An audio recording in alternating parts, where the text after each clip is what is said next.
Hey everyone, imagine this for a second. How many times have you heard the advice? Follow your passion. It's everywhere, right? From graduation speeches to self-help books, it's painted as this magical key to a fulfilling life and an amazing career. But what if I told you that this widely accepted wisdom might actually be terrible advice? What if it's leading countless people, maybe even you, down a path of confusion and unhappiness? That's the radical idea at the heart of a book that completely reshaped how I think about work and life. Cal Newport's so good they can't ignore you. Seriously, if you're someone who's ever wondered what you're meant to do with your life, or if you're just looking for a more concrete path to loving your job, this book is an absolute game changer. I picked it up because I was feeling that familiar career confusion myself. And let me tell you, it's like a breath of fresh pragmatic air. Newport, who's a computer science professor, doesn't just theorize, he dives deep, interviews fascinating people, and pulls in scientific research to build a compelling case. He structures the book around 4 rules that basically flip everything we thought we knew on its head. So let's jump right into Rule 1, which is boldly titled, Don't Follow Your Passion. This is where he hits you with the initial shocker. He starts with the story that really stuck with me. Thomas, a guy who genuinely believed Zen Buddhism was his calling. He studied philosophy and theology, traveled, even taught English in South Korea, but he always felt this deep pull towards Zen practice. So he committed fully, packed his bags, and moved to a secluded Zen mountain monastery in the Catskill Mountains, convinced this was his dream come true. The path to happiness. He was living his passion, but after a year and a half, he found himself crying in the oak forest, realizing nothing had changed. I was exactly the same person, with the same worries and anxieties. His fantasy had crumbled. It makes you wonder, doesn't it? If someone who literally followed their passion to a monastery ended up disillusioned, what's going on? Newport argues that the passion hypothesis, the idea that you find your pre-existing passion and then match it to a job, is deeply flawed. Think about Steve Jobs. Everyone quotes his Stanford commencement speech, "You've got to find what you love." The only way to do great work is to love what you do. Sounds inspiring, right? But Newport reveals the real story of young Steve Jobs, who was a conflicted young man, into Western history. Dance, Eastern mysticism, even dropping out of college. Apple Computer wasn't born out of some burning passion for technology. It was a small-time scheme that unexpectedly took off. Jobs definitely became passionate about his work later, but it wasn't the starting point. Newport reinforces this with research. Did you know most people's passions are things like dance, hockey, reading, or swimming? Less than 4 of identified passions have any relation to work. So, how can we follow our passion if most of us don't even have a work-related one to begin with? And here's the kicker. Research by Amy Rosenzewski found that the strongest predictor of someone seeing their work as a calling, which is like deeply loving what you do, was the number of years they had spent on the job. In other words, passion often takes time to develop. It's not something you start with. Daniel Pink, a self-determination theorist, he backs this up, showing that motivation comes from autonomy, competence, and relatedness, not from matching a pre-existing passion. So, if follow your passion is bad advice, what should we do? This brings us to Rule 2, be so good they can't ignore you. This rule is inspired by a brilliant quote from comedian Steve Martin. Newport argues that the things that make a great job great, like creativity, impact, and control, are rare and valuable. To get these, you need something rare and valuable to offer in return. He calls these career capital. The core idea here is to adopt what he calls the craftsman mindset. Instead of focusing on what your job offers you, that's the passion mindset. You focus on what value you can offer the world. Think about people like Ira Glass, the radio host, or Al Merrick, the master surfboard shaper. They didn't start with a passion for their craft, they relentlessly focused on becoming exceptional at it. Joe Duffy, a brilliant logo designer, became so good at his niche that he eventually ran his own successful firm and retired to his 100-acre retreat. Alex Berger, a TV writer, didn't break into Hollywood with big ideas. He systematically honed his script-writing skills, working on multiple projects, obsessively seeking feedback, until his writing was too valuable to be ignored. Mike Jackson, a clean tech venture capitalist, Started by becoming an expert in international carbon markets, then leveraged that career capital into coveted opportunities, always focused on getting better at whatever he was doing. Now, how do you actually become so good they can't ignore you? This is where Newport introduces the concept of deliberate practice.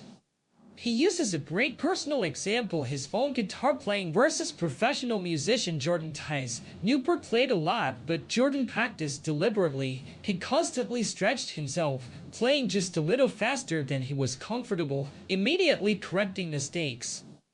Pushing through mental strain. This isn't just about music or chess, where grandmasters spend 5 times more hours on serious study than intermediate players, pushing themselves with immediate feedback. It applies to any field. Deliberate practice is about consistently pushing past your comfort zone and seeking ruthless feedback.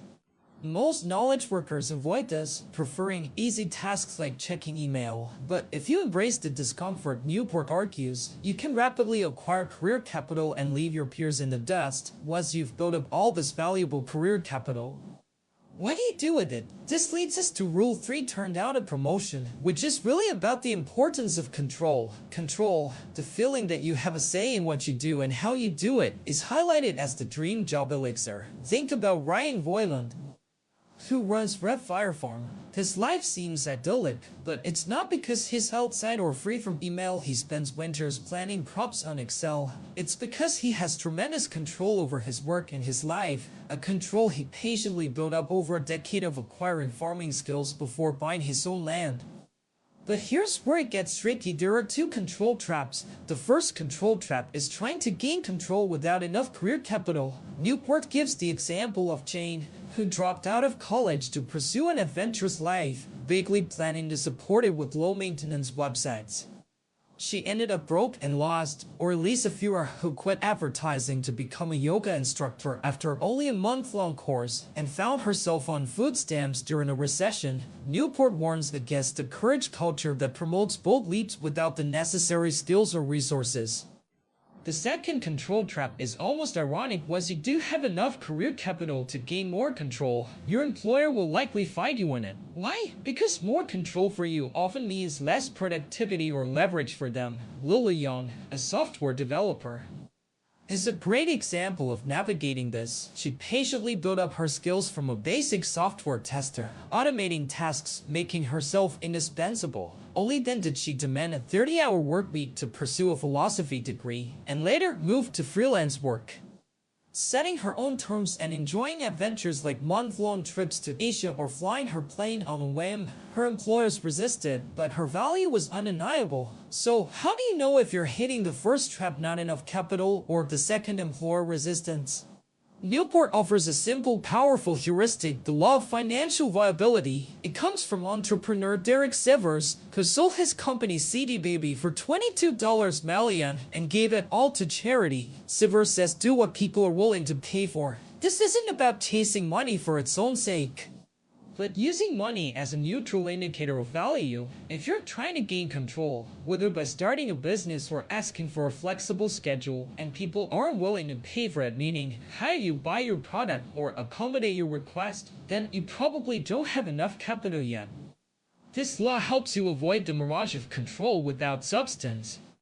Finally, we arrive at Rule 4, think small, act big, which focuses on the importance of mission. A mission is a unifying goal for your career, something that gives your work deep meaning and can span multiple positions. Newport introduces us to Pardis Abedi, a Harvard evolutionary biology professor whose mission is to rid the world of its most ancient and deadly diseases using computational genetics. She's energetic, loves her work, and even plays in a band. Her work clearly has impact and meaning. But here's the crucial insight: missions require capital.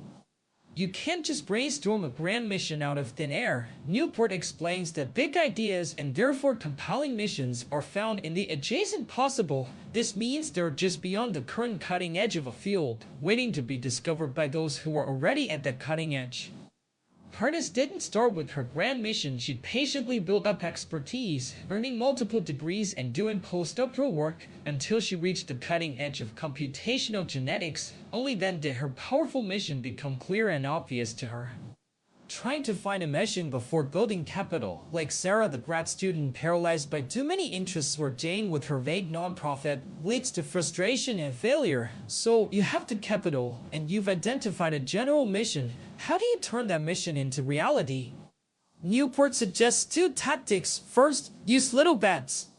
This concept, borrowed from Peterson's, means making a methodical series of small, achievable experiments to explore a good direction, learning from tiny failures and small wins. Kirk French, an archaeologist who ended up co-hosting a Discovery Channel show, is a perfect example. His mission was to popularize archaeology. He didn't jump straight into TV. He first digitized old film footage, then filmed exploratory footage for a documentary, and finally launched a side project called The Armchair Archaeologist, where he filmed visits to people who thought they'd found historical treasures in their backyard. That little bet led directly to his TV show. He learned incrementally what worked. The second tactic for successful missions is the law of remarkability. Newport learned this from Giles Vogt, a rock star Ruby programmer who built a career around combining art and programming.